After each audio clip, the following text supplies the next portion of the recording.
you can then tell us today that the reports of the Gauteng's, of the Gautrain's demise is grossly exaggerated, one would say.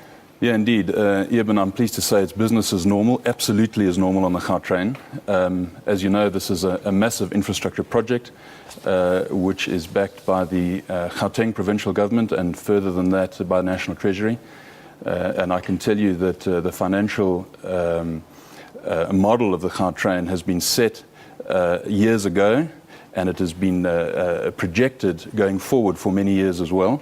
So there are no surprises when it comes to the finances of the Gautrain. It's business as usual.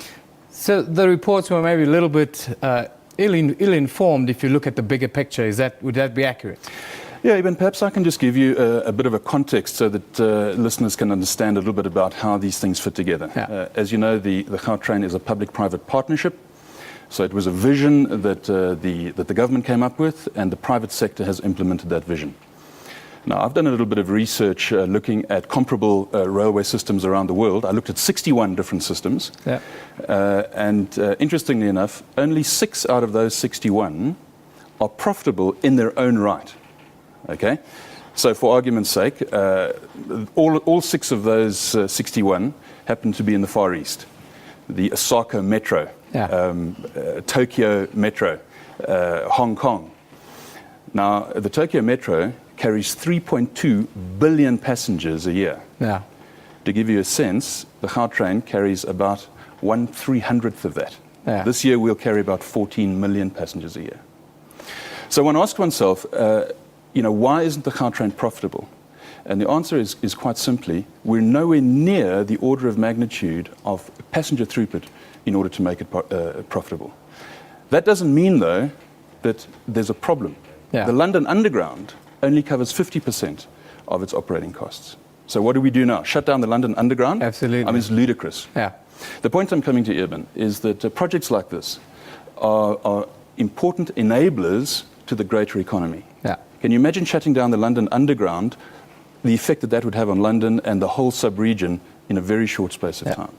It's about, in the end, it's about keeping the wheels of a country, and in this case, the country's economic heartland, keeping those economic wheels turning. That's at the heart of the Gautrain, really. You're exactly right. The Gautrain, along with your local primary school and your local hospital and your local sewerage works, these are enablers in order to enable society to function properly. Okay. Now, just to give you a sense, so I think a more important question to ask is not when will the Gautrain be profitable. Remember, the Gautrain in its own right is unlikely ever to be profitable. Yeah. The more important question to ask is the Gautrain being run on a cost-effective and cost-efficient basis, and how can we be sure of that? So to give you a sense, as I say, the London Underground covers about 50% of its operating costs. It carries 100 times more passengers. The Gautrain covers about 60% of its operating cost, Yeah. with 14 million passengers a day. Now, I think by any objective measure, you'd have to say that the Gautrain is run on an extremely efficient Yeah. and cost-effective basis. I wanted you to just clarify the numbers, because people read these kind of numbers online and in the press, and they would see that 51,000 people per day compared to 110,000 that's needed. 51,000, just tell us about the increase in passengers you've had in the last year, and maybe then the makeup of those passengers. Well, during the course of the last year, we increased train ridership by 60% year on year.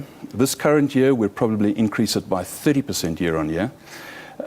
And I can tell you that the reason that is declining is not because there's a paucity of passengers, it's because we're reaching capacity levels. Yeah. We've got 10,000 parking bays on the system. On any one day, over 8,000 of those have got cars in them. Yeah. So we're running out of capacity. The trains in the mornings really is standing room only. When you put together your projections for this project, at this point, how are you comparing with the projections that you put forward 5 years ago? Well, I'm sure you'll be cognizant of some of the complaints in the media from passengers. Why don't you put on additional capacity? We've already inserted the additional capacity in terms of trains that was only predicted in 2026. And here we are in 2013. Yeah. So we're way ahead in terms of take-up that what was imagined when the concession agreement was put together.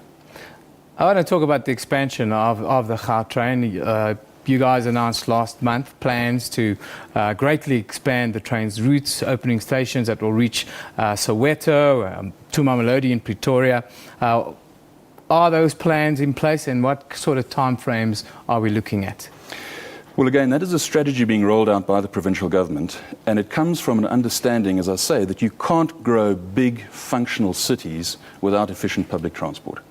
So there's a 25-year master plan that the provincial government has put together, and the backbone of that plan is rail, passenger rail. Yeah. So there are extensions to the Gautrain in there. There are extensions to Metro Rail in there, and you will be well aware of all of the wonderful things that's happening in Metro Rail at the moment. So this is part of a much bigger public transport initiative, an integrated public transport initiative being promoted by the provincial government.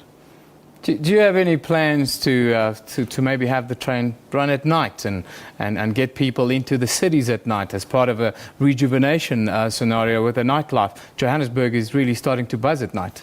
It certainly is, and we would love to do that. We're going to do it in a stepwise fashion. The first thing that we will do is extend the operating hours to the airport service between Sandton and the airport, a little bit earlier, a little bit later. Then the next step will probably be later services on a Friday night and Saturday night, so we can cater to the leisure market. Yeah. And only after that will we start rolling out later services across the system, because of course you understand we need to do engineering and maintenance after hours. Yeah, absolutely. You guys have always been at the forefront of social media and so forth, and interacting with the passengers and so forth. Can we expect more of that? Are we going to see a Gautrain TV at some point in the future, or are those sort of plans not in the sort of medium term? Well, look, we take the service that we offer to our customers extremely seriously. And we're well aware that an informed customer is a happy customer. So even when things go wrong on the odd occasion, we have a lightning strike that affects the service, for argument's sake, the more you can inform customers directly to their own mobile phone, the better it is. So we certainly will be expanding that technology as much as we can. Well, Mr. Errol Braithwaite, thank you very much for joining us this morning. There's been a lot of mass hysteria about the demise this week of the Gautrain, that it will stop running because there's this 700 million rand burden hanging around its neck that had to be paid. But thanks for putting us in the picture, and I'm sure South Africans will be much more at ease now. Thank you once again for joining us. Thank you, Evan. Fantastic. Going green, reducing carbon footprints and pledging commitment to the Kyoto Protocol are at the top of the agenda at this year's UN Conference on Climate Change, COP19 in Warsaw, Poland. South Africa's delegation at the conference